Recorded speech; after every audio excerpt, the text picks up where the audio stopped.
So, solve natin yung general equation nitong hyperbola na to. First step na gagawin mo dito is hanapin mo yung LCD ng 3 at 12. Ano yung LCD? LCD is like LCM, least common multiple. Ganito siya hanapin. Sulat mo yung denominators. Tapos, para ka mag-skip counting. 3, 6, 9, 12. Tapos, sa 12 naman, 12, 24. Pero nakita mo nang ito yung similar na number sa kanila, 'di ba? Yung pinakamaliit yung kukunin natin. Etong LCD na to, ayun yung i-multiply natin dito sa lahat na equation ito, dito sa whole equation. Rewrite muna natin.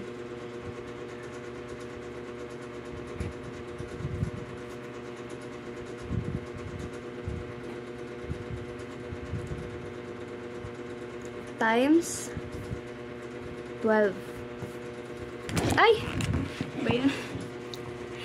Oopsies. So, next na gagawin, i-multiply mo yung 12 dito. Kapag nagmumultiply ng whole number sa fraction, sa taas lang siya minumultiply o sa numerator lang siya minumultiply. Gagawin mo lang, itatabi mo lang yung 12 doon sa numerator. 12 times x plus 1 squared over 3 minus 12 times y minus 2 squared over 12. Tapos, i-multiply mo siya dito sa 1. 12 na siya. Gagawin mo na next, i-divide mo to. Pag nagdi-divide yan, normal division lang, and then kung saan yung mas malaking number, dun mo ilalagay yung sagot. Halimbawa, ganito. 12 divided by 3 is 4. Since mas malaki yung 12 sa 3, dito mo ilalagay yung 4. And then, wala ka ng denominator. 4 times x plus 1 squared minus 12 divided by 12 is 1. Cancel na yan. Y yan na. Y minus 2 squared. Ayun na lang yung natira. Equals 12. Next is distribute na. Distribute yung 4 dito. Ay, expand pala muna. Sorry. Expand natin yung mga ganyan. Yun nasa parenthesis. 4. Copy lang yan. And then, yung tinuro ni sir sa atin na shortcut is square the first term, x squared, plus times mo yung nasa loob ng parenthesis, then nasa labas, yung exponent. X times 1 is x times 2, 2x. Square the last term, 1 minus square the first term, y squared. Negative 2 times y, negative 2y times 2, negative 4y. Square the last term, 4.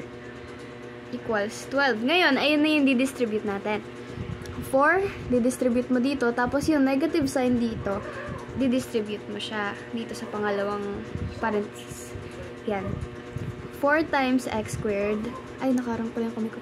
4 times x squared, 4x squared, plus 4 times 2x is 8x, plus 4.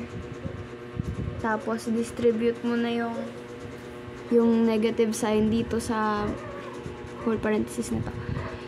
Kapag nagdi-distribute ng negative sign, pinapalitan mo lang yung sign nung nasa loob na yan. So, gagawin mo lang, yung positive magiging negative. Positive y squared magiging negative y squared. Negative 4 magiging negative 4y magiging positive 4y. And then, yung positive 4 magiging negative 4. Tapos, lipat mo to.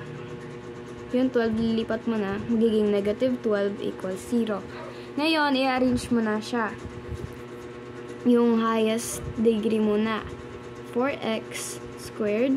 Tapos, yung negative y squared. And then, 8x. Tapos, 4y. And then, add mo yung constant. Yung constant, ayun yung mga walang letters sa tabi nila. So, negative 4 minus, positive 4 minus 4, edi 0. Tapos, meron pang negative 12.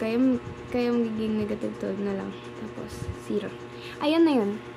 Yung general equation.